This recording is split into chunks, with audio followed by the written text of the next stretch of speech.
많은 사람들은 위기는 또 다른 기회이다 이렇게 이야기를 합니다. 그러나 이 말은 어떤 위기를 만나든지 간에 누구나 그 위기를 자동적으로 기회로 바꿔갈 수 있다 이런 의미는 아닐 것입니다. 그 위기를 잘 관리해야지만 그 위기가 기회가 될 수 있다는 것이죠. 그렇다면 우리가 우리 삶 가운데 찾아오는 이 위기를 어떻게 관리해야 우리가 기회로 바꾸어 갈 수 있을까요? 여러 가지 답이 있을 수 있겠습니다만 무엇보다도 중요한 것은 위기를 기회로 바꾸려면 큰 지도자가 있어야 한다는 것입니다. 일례로 이번 메르스와 또 지난번 사스 때 그 대응하는 대통령과 정부에 대한 그 모습들을 많이 비교를 하고 있습니다. 이번 메르스와 달리 사스 때에는 우리나라의 신속하고 또 완벽에 가까운 그런 대응하는 모습들이 세계적으로 다른 나라의 모범 사례로 이렇게 WHO에서 소개할 만큼 그렇게 잘 대응했던 이야기들을 많이 하고 있습니다.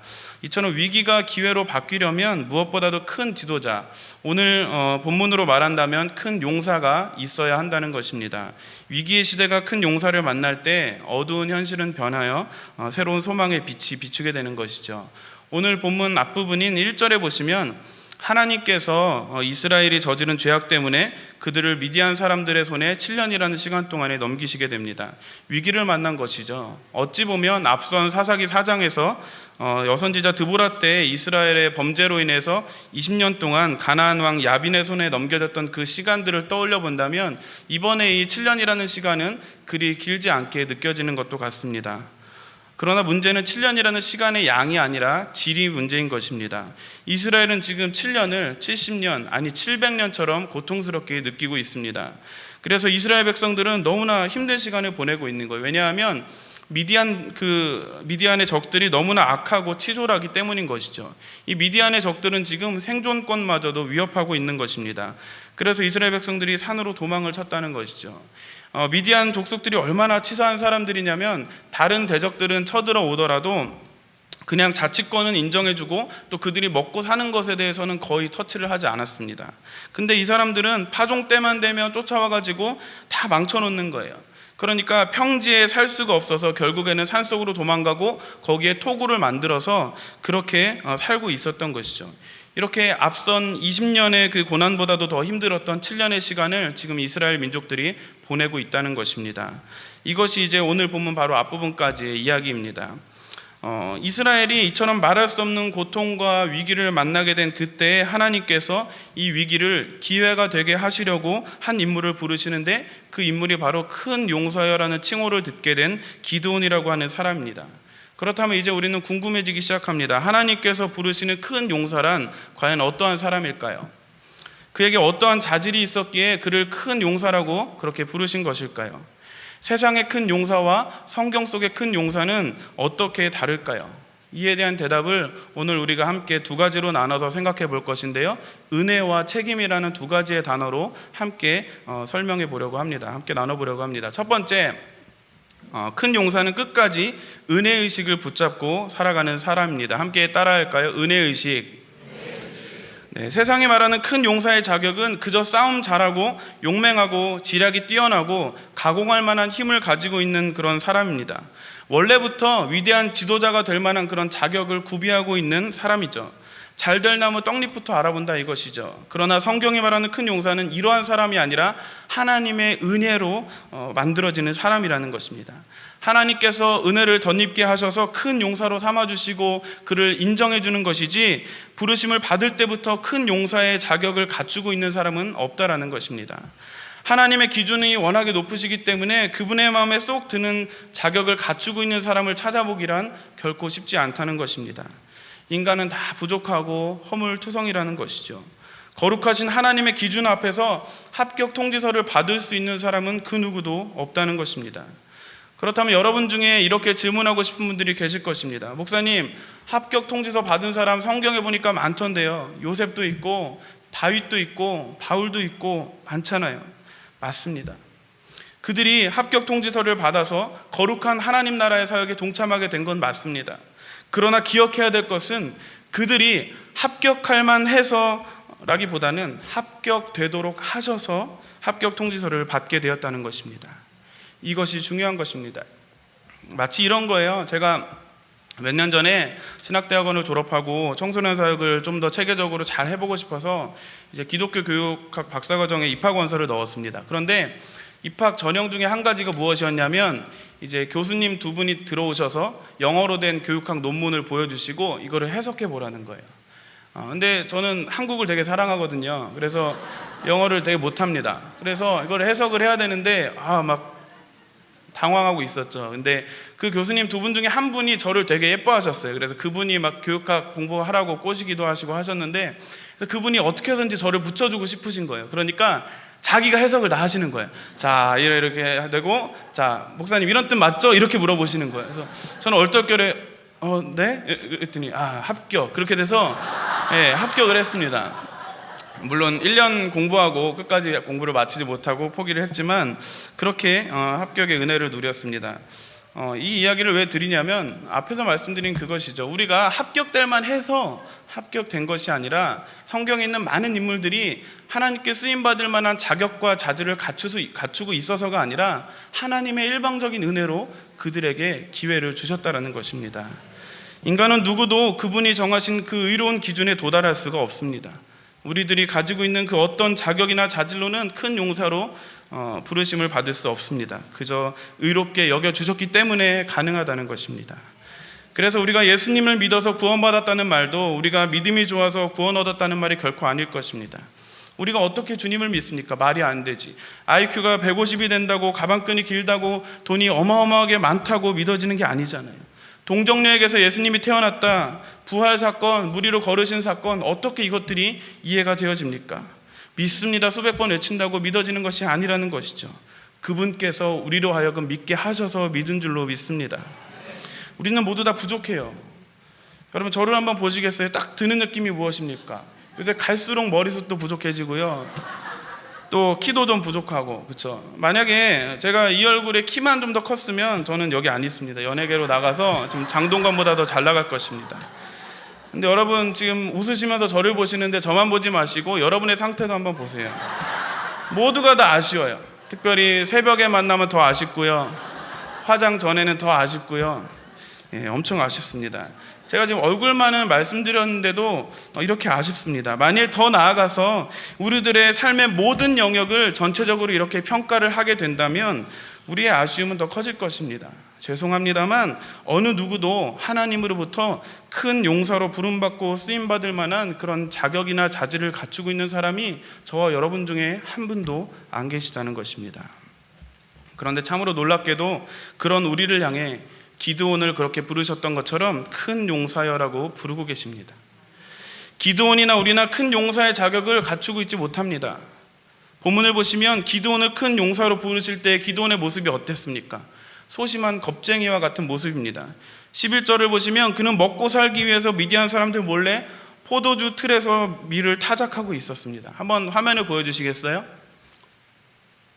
네, 원래 저렇게 생긴 타작 마당에서 타작을 하는 것이 맞습니다. 그런데 저렇게 저기서 이제 타작을 하고 있다가 미디안 사람들이 쳐들어오면 다 그냥 오픈되어 있으니까 다 뺏기고 마는 거예요. 그래서 기드온이 지금 잔뜩 겁을 먹고 포도주 틀에 숨어서 밀을 타작했다는 거예요. 다음 그림 한번 보여주시겠어요? 네, 그 당시에 포도주 틀이 저렇게 생겼다고 합니다.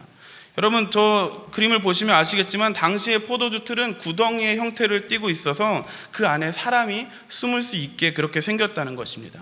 그래서 여기서 숨어서 기드온은 밀을 타작하고 동네 사람들 중 누군가는 망을 보았겠죠. 그러다가 미디안 사람들이 오는 것 같으면 야 덮어 그리고 숨어 있다가 지나갔어? 그러면 또다시 두려움과 조바심에 떨면서 타작을 하고, 여러분 이런 소심한 기드온의 모습과 큰 용사라는 말이 어디 어울리기냐 하냐는 것입니다. 아무리 봐도 큰 용사와는 거리가 먼 기드온인데 그러나 성경은 하나님께서는 큰 용사여라고 말씀하고 계시다는 것입니다. 12절 이후에도 그가 순순히 주님 앞에 부르심을 받은 후에 사사로 나아가는 것도 아닙니다. 하나님이 함께 하시면 어떻게 이런 일이 일어날 수가 있느냐고 따지고, 또 므낫세 지파 중에서도 자기네 집안이 제일 약한데 그 집안 안에서도 내가 제일 보잘것이 없는데 어떻게 싸우냐고 계속해서 주님께 따지고 의심하고 증거를 보여달라고까지 하면서 주님을 시험하려고 하고 있습니다. 그렇다면 하나님의 사자는 도대체 왜 이 겁쟁이 기드온에게 큰 용사여라고 말씀하시는 것일까요? 그것은 하나님이 기드온을 향하여 갖고 계신 기대와 열정을 말씀하시는 것입니다. 하나님께서는 그가 현재의 모습은 비록 보잘것없고 초라하지만 그를 큰 용사로 이끌어 가시기를 원하시기 때문에 그를 향하여 그렇게 불러주셨다는 것입니다. 그 기대가 담겨져 있는 한마디가 바로 큰 용사여라는 말입니다. 그리고 이제 그 다음이 중요한데 12절 말씀 함께 화면을 보고 읽겠습니다. 12절 시작.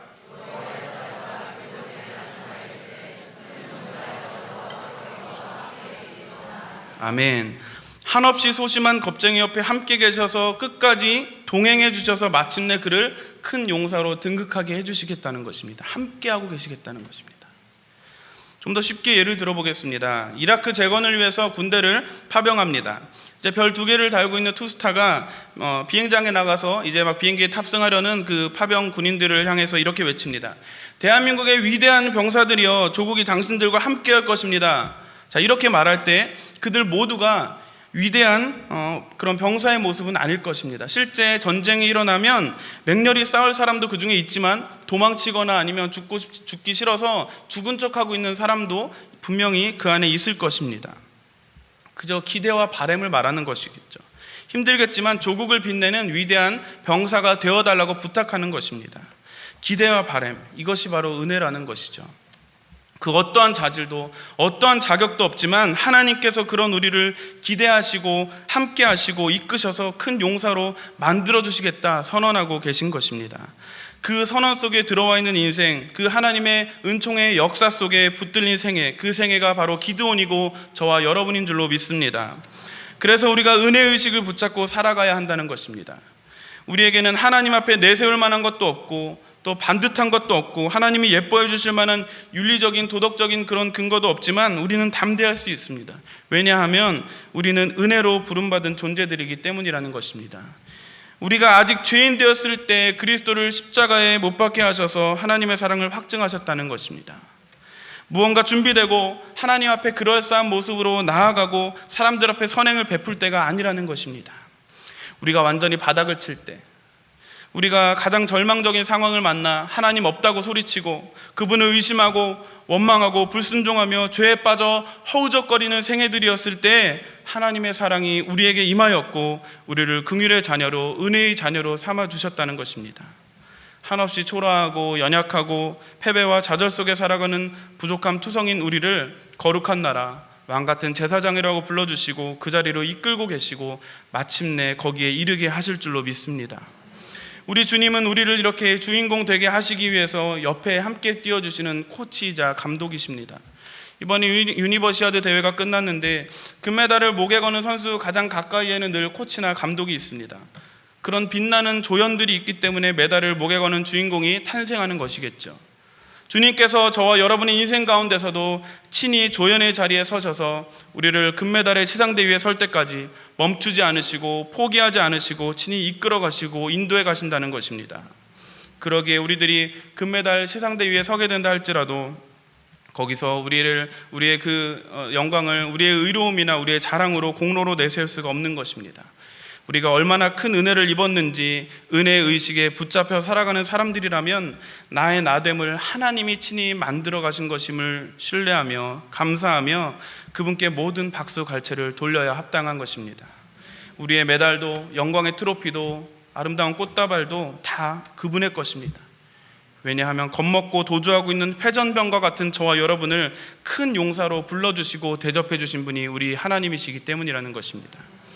우리가 살아온 날들을 한번 돌아보시기 바랍니다. 나 자신조차도 내 부모도 형제 자매도 학창시절에 만났던 선생님들 중에 그 누구도 나를 기대해 주지 않았고 별 소망이 없는 별 볼 일 없는 사람으로 취급했지만 우리 주님은 나를 바라보시면서 너는 사랑받기 위해 태어난 사람이라고, 너는 비전의 사람이라고, 너는 큰 용사라고 그렇게 말씀하시는 것입니다. 마치 히딩크 감독이 그동안 아무도 돌봐주지 않았던 박지성이라는 무명의 선수, 키가 작고 평발이라서 축구선수로서는 큰 핸디캡을 가지고 있는 그를 히딩크 감독은 기대하는 눈으로 바라봐주고 곁에서 그의 가능성을 인정해주면서 계속해서 기회를 주고 기다려 주었기 때문에 박지성은 세계적인 선수가 될 수 있었습니다. 주님이 우리를 그렇게, 아니 그 이상으로 바라보고 계시다는 것입니다. 박지성에게는요 숨겨진 재능이 잠재되어 있었을지 모르겠지만 사실 저와 여러분에게는 그런 가능성조차 없습니다. 그저 부족함 투성입니다. 그러나 그런 우리에게 찾아오셔서 그 주님의 일방적인 은혜로 우리를 만들어 가시겠다 선언하고 계시는 것입니다. 이것이 우리가 한평생 붙잡고 살아야 갈 은혜의 의식입니다. 그러기에 세상 사람들이 저와 여러분을 인정해주지 않아도, 심지어 우리가 손가락질 당한다 할지라도 자신감을 가지고 그분께서 베풀어 주신 그 놀라운 은혜를 마음껏 누리는 저와 여러분이 되시기를 축복합니다. 자, 지금까지 우리는 큰 용사여라는 이 호칭이 우리의 현재 상태가 아니라 그분의 은혜 아래서 만들어질 모습이고 그분의 기대이고 그분의 열정의 선언이라고 함께 말씀을 나눴습니다. 그렇다면 큰 용사의 두 번째 특징은 무엇일까요? 두 번째 함께 보겠습니다. 시작. 큰 용사는 끝까지 책임의식을 붙잡고 살아가는 사람입니다. 아멘. 함께 따라할까요? 책임의식. 네, 우리가 책임의식을 가지고 살아간다는 것은 우리를 향하신 하나님의 그 기대에 부응하는 삶을 살아드리는 것을 말하는 것입니다. 한마디로 거룩한 부담감으로 우리가 큰 용사답게 살아야 한다는 것이죠. 앞에서 살펴본 것처럼 하나님께서 그분의 일방적인 은혜로 우리를 이끄신다고 하여서 우리가 아무렇게나 우리의 마음대로 엉망으로 살거나 무책임하게 아무것도 하지 않고 있어도 된다, 그런 말은 아닙니다. 우리에게 큰 용사로서의 자질은 없지만 중요한 것은 자세가 있어야 한다는 것입니다. 무엇이 있어야 한다고요? 자세가 있어야 합니다. 하나님의 사람은 자격이나 자질, 그거보다 더 중요한 것은 하나님의 사람에게는 바로 자세가 있어야 한다는 것입니다. 그분께 택함받은 사람이라면 그분께 쓰임받을 만한 자세를 가지고 있어야 합니다. 만약에 자세가 없는 사람이 자격과 자질만으로 쓰임받는다고 해도 그런 사람은 아무런 영향력이 없을 것입니다. 하나님의 일을 영향력 있게 감당하고 쓰임받는 사람들의 특징은 하나님께서 그렇게 쓰실 만한 모습들, 자세들이 있다는 것입니다. 하나님이 원하시는 자세는 무엇이냐면 힘이 아닙니다. 지식이 아닙니다. 능력이나 재능이나 유능함이 아닙니다. 탁월함이 아니고 신실한 자가 되는 것입니다. 하나님 앞에서의 신실함, 성실함을, 그런 자세를 하나님은 저와 여러분에게서 찾고 계시다는 것입니다. 혹시 여러분 중에 사업을 하시는 분이 계시다면 직원을 채용하실 때 학력이나 배경이나 스펙이나 그런 것보다 머리가 얼마나 좋으냐보다 그 마음이 얼마나 따뜻하고 신실하고 진실된가를 첫 번째 기준으로 삼으시기를 부탁드립니다. 머리는 빌려올 수 있고요. 요즘 세상에 인터넷에 들어가면 너무나 많은 정보와 자료들이 있습니다. 빌려오면 됩니다. 그러나 그 마음의 태도와 신실함은 어디서 빌려올 수 없는 것이기 때문입니다. 하나님은 심령이 바르고 하나님 앞에 신실한 사람들을 통하여 그분의 역사를 이루어 가시는 줄로 믿습니다. 기드온의 자세를 한번 보십시오. 그 자세가 의외입니다. 이제 13절 이후의 말씀을 보시면 하나님이 함께 하시겠다고 하는데도 증거를 달라고 하고 솜털 시험 같은 거 하고 그런 사람입니다. 부정적인 모습이잖아요. 그러나 여러분 가만히 들여다보면 완전히 꽝인 사람은 아니더라고요. 여기 이 사람이 쓰일 만한 자세가 있더라고요. 그 자세가 무엇인지 아세요? 바로 항변하는 신앙이라는 것입니다. 하나님 앞에 소리치는 신앙이라는 것입니다. 저는 이러한 신앙이 아주 중요한 신앙의 자세라고 생각합니다. 외치는 신앙. 하나님 왜 이렇게 일하십니까? 하나님 왜 이렇게 나의 삶을, 우리의 가정을 어렵게 피폐하게 만드시는 겁니까? 이게 바로 어떻게 보면 신앙적인 정직함이라는 것입니다. 하나님 앞에 가져야 할 우리의 중요한 자세는 바로 정직함입니다. 우리는 이렇게 생각해요. 믿기지 않는데 믿는 척하고 하나님이 마음에 느껴지지 않고 이런 힘든 현실을 만나게 하신 하나님에 대해 정말로 내가 동의할 수 없음에도 불구하고 하나님 앞에 한마디의 불평도 얘기하지 않는 사람이야말로 믿음의 사람이다. 우리는 그렇게 생각합니다. 하나님 앞에서 감히 우리는 어떠한 항변도 할 수 없고 반항도 할 수 없고 질문도 던질 수 없다고 생각하는, 물론 아무런 의심 없이 모든 상황과 환경을 믿음으로 100% 취할 수 있다면 가장 좋겠지만 그렇지 못함에도 불구하고 하나님을 향해서 가슴은 점점 식어져감에도 불구하고 하나님은 절대자이기에 함부로 그분에게 항변할 수 없다고 생각하고 그저 입을 다물고 고개를 숙이는 것이 좋은 신앙이라고 생각한다면 그것은 잘못된 신앙일 수도 있다는 것을 여러분 기억하시기를 바랍니다. 그거보다 조금 나은 신앙은요, 바로 이런 거예요. 안 믿길 때 안 믿긴다고 말하는 것입니다. 하나님이 우리를 이끌어 가시는 방식에 대하여 소리칠 수 있는 신앙. 그래서 성경을 가만 보시면 시편 기자들은 다 소리치는 사람들이에요. 탄식하는 사람들로 가득 차 있습니다. 하나님 어찌하여 우리를 이렇게 이끌어 가십니까? 왜 우리를 이런 아픈 현실로 이끌어 가십니까? 하나님 도대체 어디 계십니까? 이런 신앙이 정직하다는 거예요. 여러분, 이사야서에서 주님 뭐라고 말씀하십니까? 너는 나의 자녀이니까 입 다물고 그냥 내가 인도한 대로 아무 말 말고 따라와, 그렇게 말씀하세요? 아닙니다. 우리가 서로 변론하자. 나와라 내 백성들아, 나와 변론하자. 믿기지 않으면 믿기지 않는다고 말해라. 너의 삶을 이끌어가는 나의 방식이, 세상을 이끌어가는 나의 방식이 네가 납득되지 않으면 안 된다고 말하라고, 소리치라고 하시는 것입니다. 그렇게 소리치다가 탄식하다가 하나님의 깊으신 뜻을 발견하게 된다는 것입니다. 욥도 그랬습니다. 욥은 하나님의 법정에서 이렇게 따지고 묻습니다. 하나님, 제가 불의하지 않다는 거 적어도 하나님은 아시지 않습니까? 내가 하나님 앞에 어떠한 정성으로 주님을 섬겼는지 아시지 않습니까? 친구들은 와서 정죄합니다. 야, 너 이렇게 계속 고통당하는 거 네가 하나님 앞에 저주받은 거야. 하나님과의 관계가 올바른 사람 중에 이런 어려움을 겪는 사람은 없어. 이렇게 인과응보, 인과율의 신앙으로 욥의 친구들은 그를 공격합니다. 우리 같으면 그런 공격의 소리에 다 무너질 것입니다. 그러나 여러분, 욥의 신앙은 거기에 맞서고 있습니다. 그러면 니들은 나보다 도덕적으로 윤리적으로 선해서 이런 어려움을 겪지 않는 거라고 생각해? 천만의 만만의 말씀입니다. 나는 니들의 거짓된 신앙 앞에 주눅들지 않아. 말도 안 되는 소리 하지 마. 내가 저주받아서 가난하고 힘들고 병에 걸린 거라고? 천만의 말씀이에요. 하나님이 나의 증인이셔. 하나님 말씀 좀 해보세요. 하나님 법정에서 변론 좀 해주세요. 내가 이들보다는 그래도 더 정직하고 내 친구들이 거짓된 정죄를 받을 만한 내가 적어도 그런 생애는 아니라는 것 하나님이 입증해 주셨으면 좋겠습니다. 소리친다고요. 여러분, 이것이 불경한 신앙 같죠? 근데 보세요. 욥기 마지막에서 우리 하나님께서 누구의 손을 들어주십니까?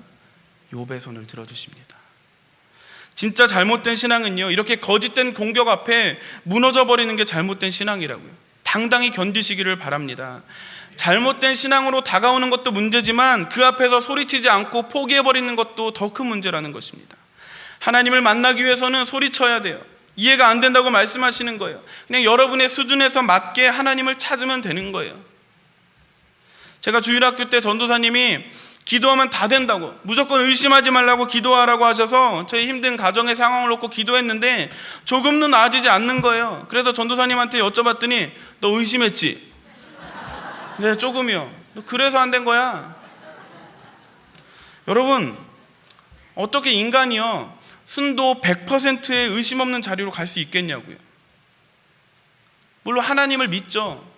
그분의 이름에 능력이 있음을 믿고 여호와 라파 하나님이 우리를 치료하시는 하나님이라는 건 믿죠. 그러나 여러분, 암에 걸렸습니다. 암에 걸려서 기도하는 거예요.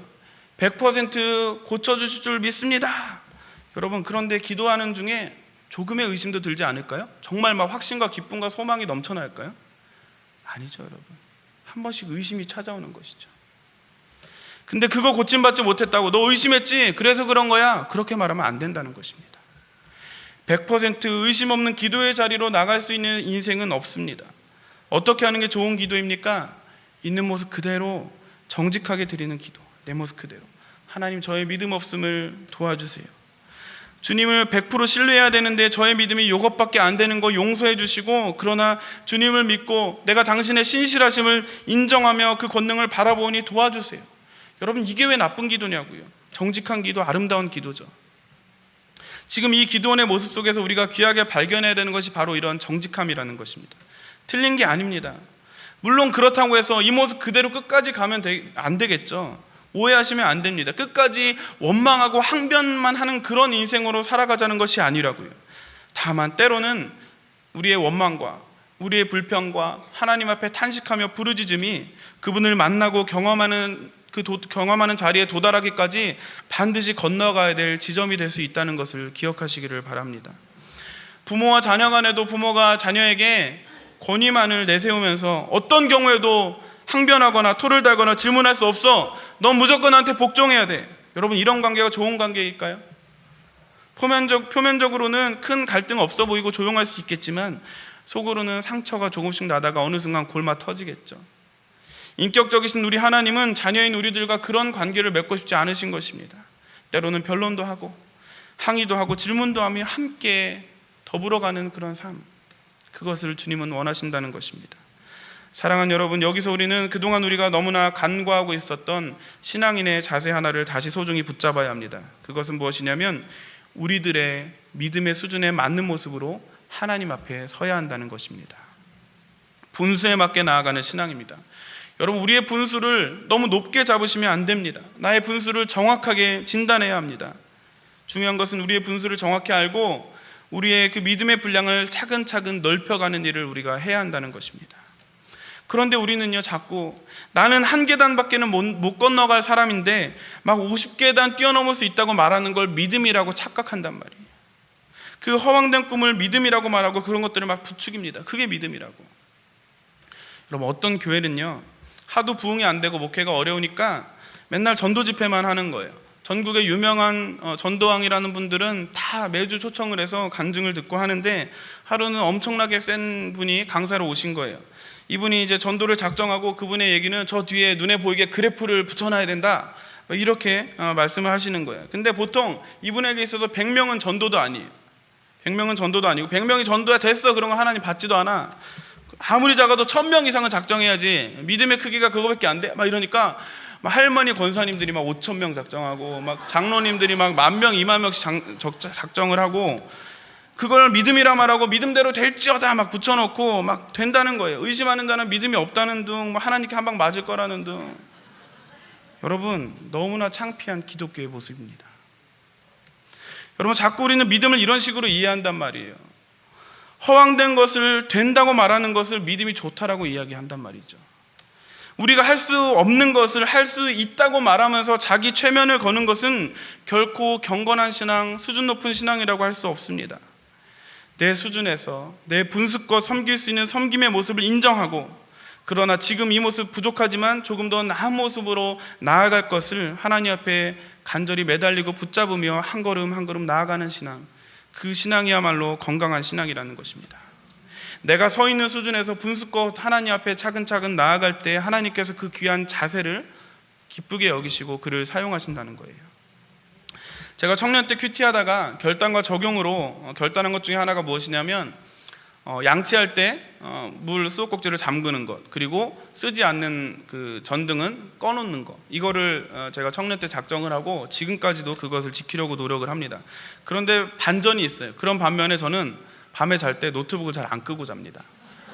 성질도 급한데 노트북 이제 오래 쓰다 보니까 한 번씩 정리를 하는데도 부팅하는데 너무 오래 걸리는 거예요. 그래서 또 찾아보니까 하룻밤 그렇게 해봤자 뭐 전기세가 뭐 100-200원밖에 안 나온다 그러더라고요. 그래서 그러면 그냥 냅두자 해서 그렇게 하고 있습니다. 그런데 누군가에게 이 이야기를 듣고 저에게 이렇게 물어볼 수 있겠죠. 목사님, 양치하는 시간 몇 분이나 된다고 그냥 그거 물 좀 틀어 놓으시고요, 노트북이나 끄고 주무세요.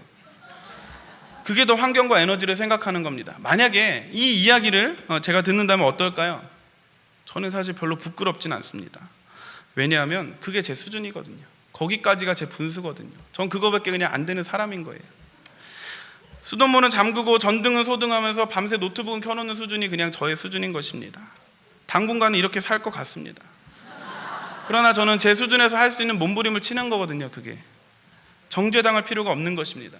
수돗물 아껴 쓰고 전등도 철저히 소등하고 전자기기도 안 쓸 때 확실하게 전원을 차단해 놓는 저보다 높은 수준의 강적들에게 제가 기죽을 필요가 없습니다. 왜냐하면 저도 언젠가는 그 수준으로 나아갈 것이기 때문이죠. 예전에 제가 섬기던 교회에서 이제 청년들을 데리고 봉사활동을 가려고 하는데, 처음에는 장애우들 복지시설에 가려고 했는데 몇몇 청년들이 굉장한 부담감과 어려움을 느끼고 있음을 제가 감지하게 되었어요. 그런데 못 가겠다고, 감당 못 하겠다고 하면 이 친구들이 내가 그래도 크리스천인데 매정하다는 얘기 듣고 믿음 없다는 얘기 들을까봐 말도 못하고 끙끙 앓고 있는 모습을 제가 보게 되었습니다. 여러분, 어떻게 생각하세요? 저는 이렇게 생각해요. 물론 가장 좋은 것은 어떤 봉사활동이든지 예수님 닮은 모습으로 기쁘게 온전히 최선을 다해 감당하면 좋겠죠. 그러나 여러분, 대부분의 사람들에게는 하나님께서 주신 기질이라는 것이 있고 은사라는 것이 있거든요. 어떤 친구들은 고아원에 가서 어린아이들과 신나게 놀아주고 그들을 씻겨주는 것이 시간 가는 줄 모르고 기쁘게 섬길 수 있는 일일 것입니다. 어떤 친구들은 할머니, 할아버지가 일찍 돌아가셔서 어르신들만 보면 긍휼과 연민의 마음이 들어서 그분들을 섬기는 것이 너무 기쁘고 말벗해드리고 싶어하는 그런 청년들도 있습니다. 또 어떤 친구들에게는 장애우에 대한 특별한 마음과 관심이 있어서 그들의 눈빛만 보아도 어떤 도움을 주어야 할지 알고 그들의 대소변도 받아주는 일조차도 기쁘게 할 수 있는 그런 청년들도 있을 것입니다. 그중 어떤 것도 괜찮은 거예요. 내가 기쁘게 잘 감당할 수 있는 것을 하면 되는 것입니다. 오히려 은사도 없고 마음의 준비도 되지 못했는데 섣불리 고아원, 양로원, 장애우 복지시설에 갔다가 본인도 괴롭고 또 거기 있는 분들에게도 불편한 감정이, 나의 감정이 드러나서 상처를 주고 서로가 상처를 주고받는 그런 결과가 나타난다면 얼마나 안타깝겠습니까? 자, 제가 또 한 가지 예를 들어볼게요. 어떤 자매의 이야기입니다. 한 강남에서 사는 한 자매 이야기인데, 교회 안에서 돈 많고 안정된 직장에 다니는 형제를 만나서 교제하게 되었습니다. 그런데 결혼식이 얼마 안 남았는데 이 형제가 고백하는 거예요. 그 형제가 심각한 정신분열증을 앓고 있다는 것입니다. 단기간에 치료하기 힘들 만큼 심각한 상황이었고, 결혼에 대해서 고민하고 중단을 하는 것이 마땅한 상황이었는데, 교인들과 목회자들 몇몇에게 상담을 해보니, 야, 그걸 네가 끌어안아야지, 누가 끌어안니? 하나님이 너 사귀게 하셨으니까 주의 뜻이다, 그렇게 말하면서 그렇게 결혼을 억지로 하고 말았습니다. 그래서 평상시에 근데 좀 살다 보니까 평상시에는 별 문제가 없는 것 같은데, 이 남편이 가끔씩 이상한 행동을 하더니 점점 더 그게 심해지고 빈도수가 늘어나기 시작하는 거예요. 그러다가 어느 날부터 2년 동안을 이 자매를 밖에 나가지 못하도록 감금을 하고 말았습니다. 그래서 이 자매는 그 기간 동안에 극심한 충격과 스트레스를 받아서 거식증에 걸려서 음식만 먹으면 다토하고 몸무게가 40kg까지 그렇게 내려가는 그런 정말 자살 충동까지 느끼는 그런 상태까지 갔습니다. 그러다가 다행히도 친정 아버지가 이 딸을 데리고 나오게 되었고 이혼을 시켰습니다. 여러분, 너무나 안타깝죠. 실화예요, 실화. 교회에서 바르게 가르치지 않은 것입니다. 도무지 감당할 수 없는 것을 감당할 수 있다고, 그게 믿음이라고 무모한 도전을 한 것입니다. 상당수의 한국 교회는 이런 것을 신앙이라고 가르칩니다. 그러나 여러분, 절대로 그렇지 않습니다. 그 형제는 정신과 의사가 감당해야 될 대상이지 그 자매가 감당할 수는 없는 것입니다. 그 형제를 버리면 하나님이 책망하실 것이 두려웠다고 그 자매는 울면서 고백합니다.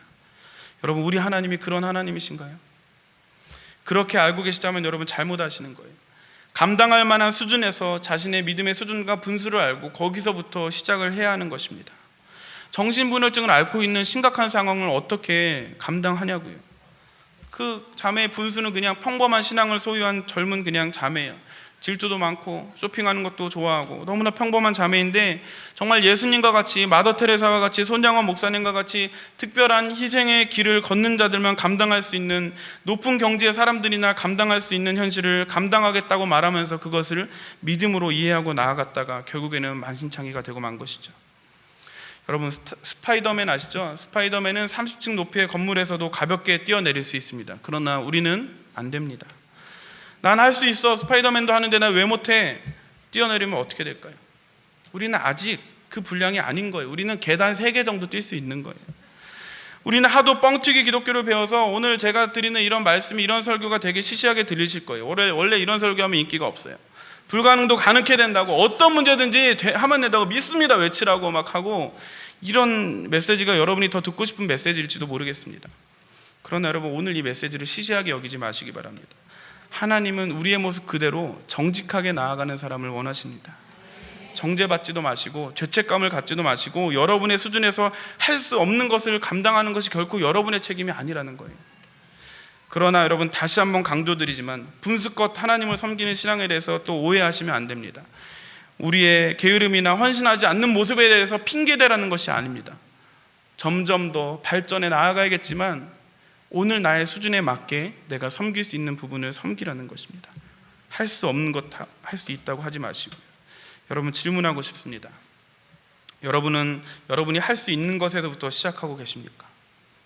거기서 뚜벅뚜벅 한 걸음씩 걸어가고 있습니까? 그렇다면 괜찮은 것입니다. 그 자리에 있다고 어떤 정죄도 당하지 마세요. 주님은 기다려 주십니다. 오늘 1계단 올라갔다면 내일은 2계단 가고 모레는 3계단 올라가면 되죠. 여러분, 교회 안에서 여러분과 너무나 맞지 않는 누군가 있다고 칩시다. 물론 그때 최선의 방법은 그럼에도 불구하고 버텨내고 사랑으로 품어내는 것, 아름다운 관계로 회복하는 것이겠죠. 그러나 지금 여러분의 수준에서 감당할 수 없다면 어떻게 해야 될까요? 자기 분수를, 자기 수준을 인정하는 거예요. 누군가는 말할 거예요. 너 믿음의 사람이, 네가 집사가 돼가지고 권사가 돼가지고 목사가 돼가지고 그 사람 하나 감당 못하냐?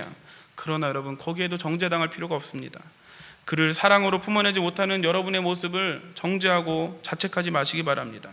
지금은 비록 그를 적극적으로 사랑하지는 못하지만 그렇다고 해서 내가 하나님을 떠나는 것도 아니잖아요. 교회를 떠나겠다는 것도 아니잖아요. 그저 1단계 목표를 그분과 더 이상 관계가 악화되지 않는 것, 그렇게 정하는 거예요. 우리의 선택은 최선은 아니지만 차선을 택하는 것입니다. 그리고 이제 할 수 있는 것부터 한 가지씩 하기로 결심하는 것입니다. 여러 가지가 있을 수 있겠지만 그중 하나가 그분을 웃는 낯으로 인사하는 것입니다. 그 다음에 지금은 힘들더라도 시간이 지나고 믿음의 분량이 좀 더 커지면 내가 잘못하고 부족했던 것들에 대해서 인정하고 용서를 구하는 것입니다. 그리고 더 나아가서 중장기 계획으로 지금보다 더 높은 수준의 단계인 그분을 사랑하는 자리로 나아가는 것이죠. 이렇게 조금씩 적극적인 모습으로 그를 진정으로 사랑하는 방향으로 나아가는 것입니다. 우리의 문제는 나의 분수에서 할 수 있는 사랑에서 시작하지 않고 조금만 감정 상하면 원수가 되어버리거나 아니면 기도 세게 하고 모두 다 용서하리라 결심하며 비장한 각오로 나아가지만 또 무너지고 갈등이 생기고 그러다 결국에는 다시 상종을 하지 않겠다 등을 돌리고 완전히 돌아서 버리는 자리에까지 나아가게 되는 것이죠. 사랑은 여러분 천천히 갑시다. 모든 사람과 더불어 화평하라는 주님의 말씀을 실천하는 것, 그것을 목표로 삼고 천천히 걸어가십시오. 내가 할 수 없는 엄청난 것에서부터가 아니라 내가 할 수 있는 작은 것에서부터 시작하는 것입니다. 그것이 신앙인의 정직한 모습입니다. 여러분 100점 아니면 빵점만 있는 것이 아니라고요. 손양원 목사님 같은 수준이 99점 수준이라면 나의 믿음의 수준은 인사하고 악수하는 것, 이 정도만 한다면 우리는 60점 수준이라고요. 그렇다고 빵점은 아니잖아요. 그리고 이제 그분과 함께 밥 먹을 정도 되면 70점 되는 거죠. 조금 더 기도하고 노력해서 그분에게 내가 먹는 반찬 주면서 집사님 먹어봐 맛있어, 그것까지 할 수 있으면 80점이겠죠. 점점 더 나아가면 되는 것입니다. 시부모님을 꼭 집안에서 모시는 며느리만 100점이 아닙니다. 다른 방법으로 섬길 수 있는 방법이 있겠죠. 이 자리에 권사님들 많이 계신데 여러분 며느리가 하시는 거 많이 섭섭하시죠? 그러나 그렇다고 빵점 하시면 안 된다고요. 내 성에는 차지 않지만 며느리가 자기 수준에서 하는 모습, 여러분 그 점수가 있단 말이에요. 빵점은 아닐 거라고요. 그 점수를 인정해 주시고 축복해 주시고 더 나은 점수로 나아갈 수 있도록 격려해 주시기를 바랍니다. 여러분의 순원들을 떠올려 보십시오. 순장님, 배우자, 부모와 자녀가 빵점이 아니라고요. 과정 중에 있고 우리가 격려해 주고 위로해 주고 축복해 주면 하나님께 붙들리면 더 발전된 자리로 나아갈 수 있다는 것 인정하시고 축복해 주시기를 바랍니다. 여러분 말씀을 맺겠습니다. 우리는 큰 용사로 부름받았습니다. 그런데 큰 용사의 자격은 은혜의식과 책임의식이라고 말씀드렸어요. 우리 주님의 은혜는 우리가 바닥이라는 것을 알게 합니다. 우리는 아무것도 만들어낼 만한 그 어떤 것도 없었습니다. 주님의 은총을 누릴 자격면에서 우리는 마이너스 지점에 있습니다. 그러나 우리가 주님의 은혜로 인하여 플러스 인생이 된 것입니다. 거룩한 나라로 왕같은 제사장으로 큰 용사로 불러주시고 기회를 주신 것입니다. 그러니 그분 베풀어신 은혜만 생각하면 감격하고 목이 메이는 것이죠.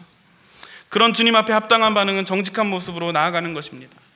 우리의 믿음의 수준과 분수를 따라 내가 쓰임받을 만한 자격도 자질도 없지만 쓰임받을 만한 자세를 가지고 책임의식을 가지고 지금 내가 할 수 있는 것에서부터 시작해서 점점 더 높고 깊고 넓은 그런 수준으로 한 걸음씩 나아가는 저와 여러분이 되시기를 주님의 이름으로 축원합니다.